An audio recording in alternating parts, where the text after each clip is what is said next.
Bonjour et bienvenue sur ma chaîne AstroZoom. Alors, je vais partager aujourd'hui avec vous l'analyse de la nouvelle lune qui a lieu dans le signe du Scorpion. Alors, le 1er novembre 2024 à 12h47, temps universel Greenwich, ce qui fait environ une heure de plus en France, à savoir 13h50 à peu près. Voilà, alors pour en revenir à cette nouvelle lune qui a lieu dans le signe du Scorpion, si je devais résumer en quelques mots un petit peu la synthèse de ce que je vais vous en dire, c'est prions, enfin si je puis employer ce verbe, prions pour que les débordements émotionnels et de violence, aussi bien des éléments que des populations, ne, ne déborde pas de trop. Voilà, et que l'on puisse malgré tout maintenir une certaine stabilité au milieu de ces événements un peu déstabilisants. Il y a quand même un beau trigone de cette nouvelle lune à Saturne, même si Saturne en Poisson n'est pas très fort et qu'il est rétrograde. On peut souhaiter et espérer quand même que la situation qui déborde actuellement, car nous sommes à flux tendu, tant sur le plan émotionnel, Mars en Cancer, que sur le plan des catastrophes naturelles dont on entend beaucoup parler actuellement. Donc on est à flux tendu, hein, et que nous puissions retrouver une certaine sérénité et stabilité par ce trigone harmonieux entre cette nouvelle lune et Saturne. Et puis je reparlerai aussi du grand cerf-volant, là, vous voyez, qui protège un peu cette période, quoique je vais vous en reparler. Alors, revenons-en à notre conjonction, là, notre conjonction solilunaire. D'abord, aller regarder quelles sont les planètes régentes ou chefs d'orchestre, si vous préférez, du signe du Scorpion. Eh bien, ce sont, comme je viens un petit peu de le dire, Mars, qui se trouve là à toute fin du signe du Cancer. Et en astrologie occidentale et tropicale, une fin de signe est une position dite anarétique, c'est-à-dire que d'une part, la planète est en fin de cycle, elle va changer de signe, et d'autre part, ces derniers degrés là, de tous les signes sont régis par des planètes maléfiques, de nature maléfique, hein, nature, la nature. Voilà, donc Mars lui-même étant de nature maléfique, ça fait un peu beaucoup de choses cumulées. De plus, il est en chute dans ce signe du Cancer, signe éminemment émotionnel, hein, le signe du Cancer. De plus, le deuxième régent du Scorpion est Pluton, qui se trouve lui-même, comme Mars, en position anarétique et en opposition à Mars. Vous voyez, donc ça, c'est un noyau dur assez violent, assez difficile et compliqué à gérer, tant sur le plan des événements naturels que collectifs, que individuels, hein, et qu'il faut étudier dans ce temps. Si je prends toutes les autres planètes d'ailleurs de ce thème, on peut voir que Mercure, toute fin Scorpion lui-même, arrive en position anarétique, est régi par Mars, hein, dont je viens de donner toutes les significations actuelles, opposées à Pluton. Vénus est régie par Jupiter, qui lui-même dépend de Mercure, qui nous renvoie encore à Mars.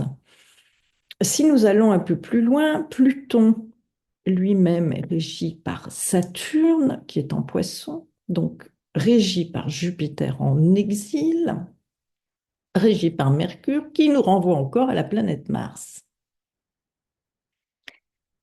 Saturne lui-même est régi par Jupiter en exil, qui est lui-même régi par Mercure et aussi régi par Mars en chute opposé à Pluton. Neptune comme Saturne. Le nœud nord qui nous demande d'aller de l'avant est aussi régi par cette planète Mars, Chiron, pareil, comme le nœud nord. Et enfin, si nous terminons par Uranus, eh bien, il est régi par Vénus, qui elle-même est régie par Jupiter en exil, qui est régie par Mercure, qui est régie par Mars. Vous voyez, donc tout nous renvoie à Mars. Et cette planète de nature maléfique est en chute, en position anarétique et opposée à Pluton. Ce qui nous donne quand même dans cette opposition un nœud de violence qui n'est pas simple à gérer.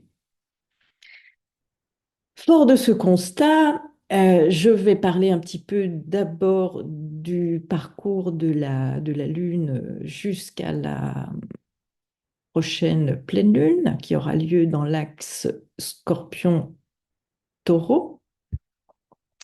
Mais pour le moment, la Lune ne va pas rester dans le signe du Scorpion et elle va continuer sa course où elle va arriver à la longitude de Mercure autour du 4 novembre.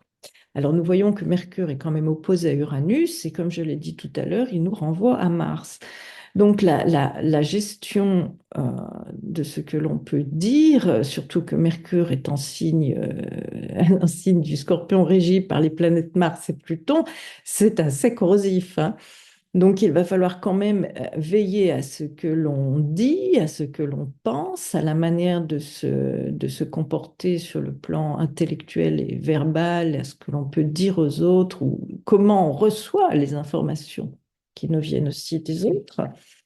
Là, je repense récemment au dernier événement qui a eu lieu entre un automobiliste et un cycliste. Je crois que le cycliste a légèrement frôlé la carrosserie de l'automobiliste qui a décidé de l'écraser. Il lui est passé une fois dessus en marche avant, puis il est revenu en marche arrière pour être sûr d'avoir bien achevé le cycliste. Alors, vous voyez, là, ça, c'est typique de ce genre de comportement très très mal géré sur le plan émotionnel, hein, Mars en cancer et en chute opposée à Pluton. Hein. Voilà, donc vigilance par rapport à nos paroles, à nos pensées, à nos échanges avec les autres, qui peuvent être un petit peu sous tension. Hein. Voilà. Puis la Lune va continuer sa course et arriver à la longitude de Vénus. Vénus qui une bénéfique et qui devrait apporter au signe du Sagittaire ainsi qu'à tous les signes en sextile et trigone au Sagittaire, à savoir les signes d'air et les signes de feu, une certaine félicité en ce moment. Il faut profiter du transit de Vénus en Sagittaire. Les Sagittaires, là, vous êtes bien lotis actuellement et on pourrait la voir d'un œil tout à fait optimiste. Mais il faut quand même se rappeler de ce que j'ai dit plus avant dans ma vidéo, que Vénus, elle est régie par Jupiter qui est en exil et qui nous renvoie encore, comme j'ai dit tout à l'heure, à Mars. Réécoutez ma vidéo si vous n'avez pas suivi. Voilà, donc cette Vénus, elle est d'une part opposée à Jupiter et les aspects rouges sont des aspects tendus, des aspects dits maléfiques et compliqués. Et lorsque la Lune va arriver à la longitude de Vénus, elle va activer cette opposition, puis se carrer à Saturne. Alors, on voit bien que là, les excès, Vénus opposée à Jupiter, ce sont toujours des excès, excès dans les dépenses, peut-être excès de exaltation émotionnelle. On voit peut-être les choses avec des lunettes trop roses, puis c'est aussi les excès de dépenses, les excès de nourriture, les excès sexuels, enfin bref, tout ce qui amène à faire et à commettre des excès. Mais si je vais de façon plus collective dans l'analyse, c'est que nous sommes en période d'une part de catastrophes naturelles qui vont coûter très cher, hein, mais aussi, bah, tous, autant que nous sommes, nous payons nos impôts, nous sommes de plus en plus taxés à cause de la dette de la France et on nous apprend que ça ne va pas s'arranger. Donc, l'exacerbation émotionnelle d'un peuple avec le cancer qui est un peu poussé à bout, là, qui en a marre, hein, opposé à Pluton. Et vous savez, aujourd'hui, on voit bien qu'on a de plus en plus de mal, pour la majorité d'entre nous, hein, à joindre les bouts, à payer toutes nos factures énergétiques, à payer... enfin, on a plus de choses à payer qu'il n'en faudrait et nous sommes énormément taxés. De plus, je voudrais attirer l'attention, hein, donc pour revenir à cet excès entre Vénus et Jupiter, hein, des excès de dépenses, mais liés par la force des choses aux événements, carré Saturne, donc frustration, hein. On dépense beaucoup et on se retrouve frustré. Il ne nous reste pour la plupart d'entre nous plus grand-chose et ça devient préoccupant. Donc cela exacerbe l'émotionnel. Il y en a marre, quoi, pour beaucoup de citoyens. Il y en a marre, hein, il y en a marre. On nous pompe, on nous taxe. Et puis alors, je voudrais quand même souligner un autre phénomène grandissant, et ça j'en reparlerai lorsque je ferai ma vidéo sur l'arrivée de Pluton en Verseau, et qui a déjà fait quelques incursions depuis 2023, c'est l'arrivée de la cybercriminalité. Et oui, dans nos vies. Et là, ça devient, je trouve, de plus en plus envahissant, préoccupant tant dans nos vies individuelles, où de plus en plus de citoyens se font taxer les comptes en banque par des cybercriminels sans avoir compris comment ni pourquoi. Et puis, bah oui, on entend de plus en plus parler de la cybercriminalité, hein. Là, le pirate qui s'est introduit chez Free et qui détient toutes les données de je ne sais combien de millions de citoyens et qui peut s'en servir s'en servir euh, sans limitation pour taxer les comptes des gens. Vous voyez, donc on a quand même beaucoup de facteurs qui viennent nous amènent à vivre cette opposition-là, Mars-Pluton à flux tendu. Sur le plan émotionnel, on n'en peut plus, il y en a marre. On nous taxe parce que ben, nous devons payer en bons citoyens tous nos impôts qui ne font qu'augmenter à cause de la dette de la France. Mais en plus, on se fait torpiller compte en banque.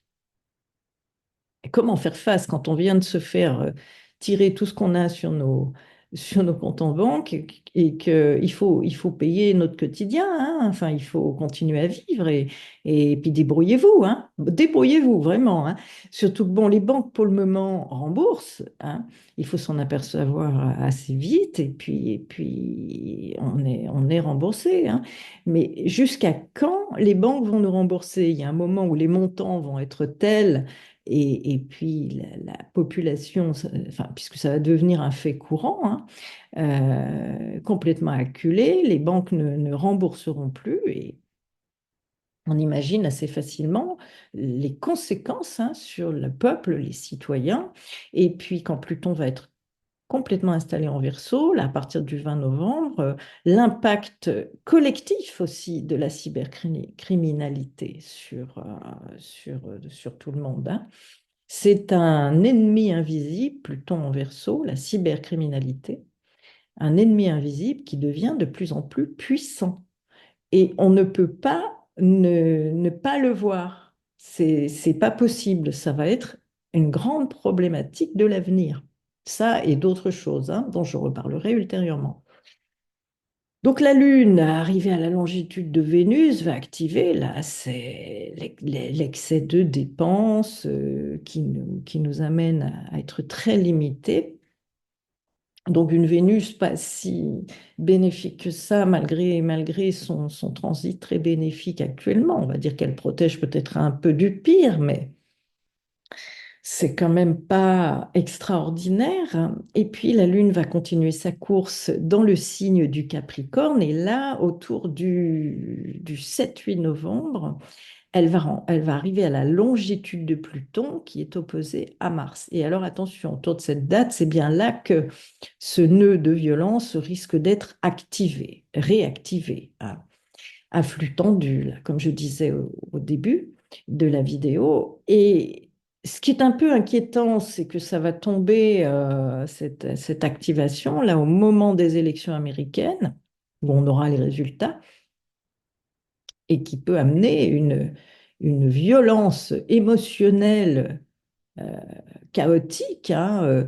Je ne sais pas ce qui va se passer du côté des Américains, mais c'est quand même assez préoccupant, hein. Il faut quand même anticiper un peu là, cet aspect délicat à venir autour des 7 et 8 novembre. Et puis la Lune va continuer sa course en Verseau. Puis la prochaine planète, alors, elle va arriver à la longitude de Saturne, comme je l'ai dit un peu tout à l'heure. La Lune conjointe à Saturne en Poisson, ça n'est pas une configuration très gaie, hein. C'est quand même un peu de frustration, c'est un peu de tristesse, c'est de la limitation. Néanmoins, elle va aussi activer ce beau trigone à la nouvelle lune, ce qui nous invite à rester calme, pondéré, structuré, à ne pas se disperser dans tous les sens et à retrouver justement une forme de calme après la tempête, hein, après cette activation de l'opposition Mars-Pluton, là.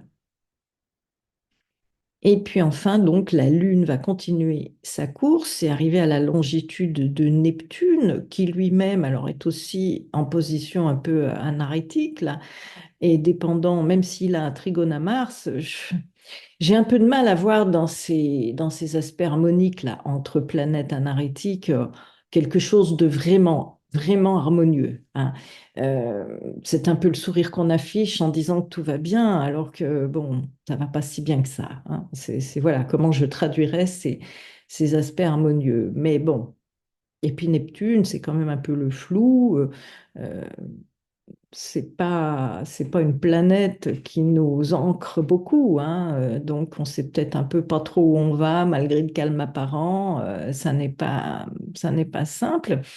Et puis la Lune va arriver à la longitude donc du nœud nord, le nœud nord justement qui nous demande d'aller de l'avant. Et là, j'en reviens à Mars. Attention à la gestion émotionnelle, d'autant que le Bélier est carré au Cancer et que si on reprend l'axe des nœuds lunaires, là, hein, qui a quand même transité l'axe Bélier-Balance pendant 18 mois, il nous a demandé de sortir, hein, en Balance de vieux schémas relationnels devenus totalement désuets et obsolètes pour aller vers de nouveaux comportements actifs, beaucoup plus constructifs. Bien. Alors, Mars actuellement en Cancer en opposition à Pluton n'invite pas à des comportements calmes, mûrs, réfléchis et qui permettent d'avancer sereinement pour sortir de schémas relationnels, hein, comment on relationne dans le monde aux autres. Sur le plan individuel, ça va être quelle est la problématique relationnelle dont je dois sortir dans ma vie et pour pouvoir avancer. Ça peut être le couple, ça peut être le travail, ça peut être la famille, ça peut être une profonde remise en question de comment je relationne avec les autres. Vous voyez, c'est toutes ces questions qui sont soulevées. Puis la Lune va continuer sa course et rencontrer Chiron, qui est le guérisseur, à la fois la blessure et la guérison, qui renvoie encore à Mars, opposé à Pluton. Comment sortir de cet émotionnel exacerbé, de cette violence, qu'elle soit retournée contre soi ou contre les autres, de cette inquiétude grandissante, de cette anxiété, en bonne intelligence, hein. Ça n'est pas simple actuellement. Et puis enfin, la Lune va revenir donc dans le signe du Taureau et elle formera la, l'opposition au Soleil et ce sera la nouvelle lune, la pleine Lune dont je vous reparlerai. Voilà. Alors, j'aimerais quand même reparler un petit peu là de cette opposition Mars-Pluton qui est là bien, bien inscrite lors de cette nouvelle lune. Et Pluton va rentrer dans le Verseau le 20 novembre, donc pendant nos lunaisons Scorpion, axe Scorpion-Taureau. Et Mars va passer dans le Lion.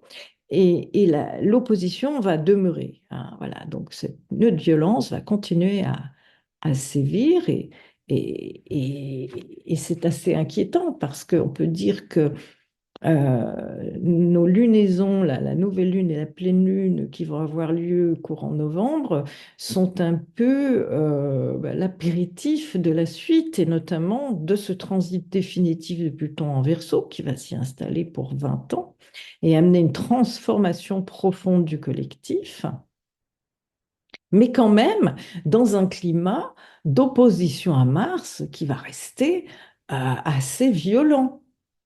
Voilà, donc là, je crois que j'ai tout dit. C'est, bon.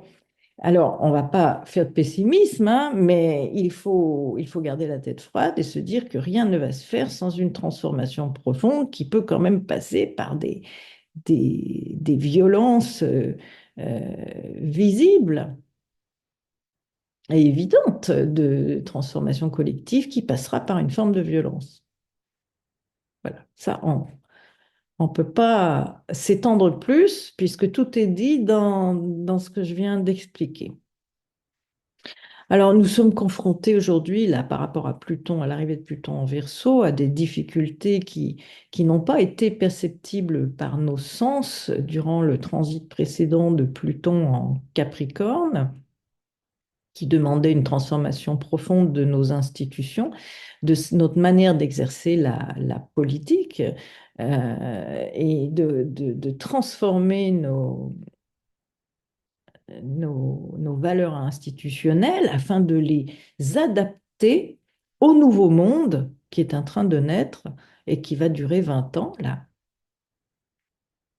Et ces difficultés auxquelles nous sommes confrontés aujourd'hui, qui n'ont pas été perceptibles par les sens pendant beaucoup d'années, sont en train d'arriver, de devenir de plus en plus visibles à travers un noyau dur là, de violence qui demande à réfléchir, à être conscient des trois piliers. Je dirais qu'il y a trois piliers qui sont totalement nouveaux dans l'histoire de l'humanité, puisque donc nous avons toujours eu des guerres, des épidémies, et qu'il y a une anacyclicité de l'histoire qui fait que ça se répète. On ne peut pas vivre éternellement dans un état de paix, malheureusement, mais c'est comme ça. Donc il y a des guerres assez régulièrement, des épidémies aussi. Et plus on est nombreux sur Terre, d'ailleurs, plus nous allons avoir des épidémies. C'est comme ça, la nature reprend ses droits. Mais surtout, nous avons un problème majeur, c'est celui de l'environnement, hein. Nous avons la fonte des glaciers, la disparition de la moitié des mammifères, puis aussi des oiseaux, puis des poissons, la déforestation, le réchauffement climatique. Et là, en 30 ans, il y a eu des dégâts considérables qui commencent à nous sauter aux yeux, là, maintenant. Et on ne peut plus fermer les yeux, justement, sur ces difficultés. Nous avons aussi une augmentation de la population. Nous n'avons jamais été aussi nombreux sur Terre. Déjà, ne serait-ce qu'en 1960, on n'était pas aussi nombreux. Et là, nous allons atteindre bientôt les 10 milliards d'individus. Est-ce que vous vous rendez compte? Alors déjà, sur l'environnement, comment partager les ressources? Et puis, parce que la nature reprend ses droits, des épidémies de plus en plus... enfin bref, tout ce qui vise à naturellement éliminer une surpopulation qui ne peut plus tenir et partager les ressources sur Terre, quoi. Il y aura une sélection qui se fera par des tas de biais détournés, comme des virus qu'on ne pourra plus combattre, une stérilité qui va s'installer ou un refus de procréer des nouvelles générations. Et puis l'invasion, alors ça va être quelque chose de très important, l'invasion de la cybercriminalité dans nos vies et à échelle mondiale, hein. On a de plus en plus, enfin, Pluton étant le prédateur invisible, si je puis le dire comme ça, en Verseau, il va amener une criminalité informatique, une cybercriminalité qui va dominer le monde. Et c'est par là que la déstabilisation profonde va commencer, hein.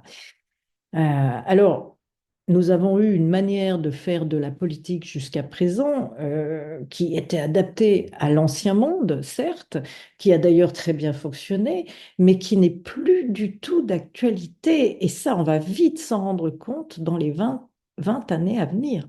C'est évident. Il va falloir faire de la politique autrement et nous en sommes loin, hein. La politique ne sera plus les petits intérêts des uns contre les petits intérêts des autres, faire le coq pour être élu, dire aux gens ce qu'ils ont envie d'entendre. Enfin, une politique qui ne fonctionne plus, qui ne peut plus fonctionner ainsi. Et pourtant, ce qui est quand même préoccupant par rapport à nos problèmes environnementaux, c'est que si aujourd'hui nous laissons 80% des fossiles accessibles sous le sol, eh bien, ce sont plus de 40 milliards d'actifs qui vont disparaître. Or, l'État a été un facilitateur du commerce international. Le contrat social était de consommer et ça a très bien fonctionné antérieurement. Mais aujourd'hui, ça fonctionne de moins en moins bien. Et avec le croisement de la cybercriminalité, de la surpopulation, nouvelles difficultés qui vont être amenées collectivement par l'arrivée de Pluton en Verseau, si nos politiques continuent à exercer la politique comme ils le font, on va droit dans le mur. Voilà. Mais la transformation va se faire dans la douleur, hein. Ça va être un craquage de peau, c'est évident. Et rien ne se fait sans passer par une certaine mue, une mue difficile. Il va falloir accoucher d'un nouveau monde. Voilà, c'est exactement ça. Alors, ce qui est compliqué entre le problème entre l'État et le nouveau monde, c'est que l'État, ayant toujours été un facilitateur du commerce international, il ne peut pas prendre à bras le corps les problèmes environnementaux actuels et les problèmes humains qui sont en train de se faire jour à travers la cybercriminalité, la surpopulation, voilà. Donc, comment faire face à une telle dichotomie? Ça va passer par de la violence que l'on va subir. Et nos politiques seront bien obligés de se rendre compte que plus rien ne fonctionne comme avant. On n'aura pas le choix. Et si on regarde le transit de Pluton en Verseau, il va être régulièrement en opposition avec Mars. Et lorsque les nœuds lunaires vont revenir dans l'axe Verseau-Lion, là, eh bien, ça va produire des éclipses qui, quand elles auront lieu sur une opposition Mars-Pluton, peut donner lieu à une ouverture de violence du jamais vu. On peut même parler de guerre, hein, d'entrée en guerre. Enfin bon, essayons de rester quand même positifs, mais il faut se dire que toutes les transformations à venir seront nécessaires. Nous n'avons pas le choix. Je referai une vidéo ultérieurement sur le transit de Pluton en Verseau pour vous expliquer un peu plus en détail ce que je suis en train de vous dire dans les grandes lignes. Et je vous retrouverai pour une prochaine vidéo pour vous parler de la pleine lune qui aura lieu autour du 16 novembre dans l'axe Taureau-Scorpion. Merci de m'avoir écouté et à bientôt.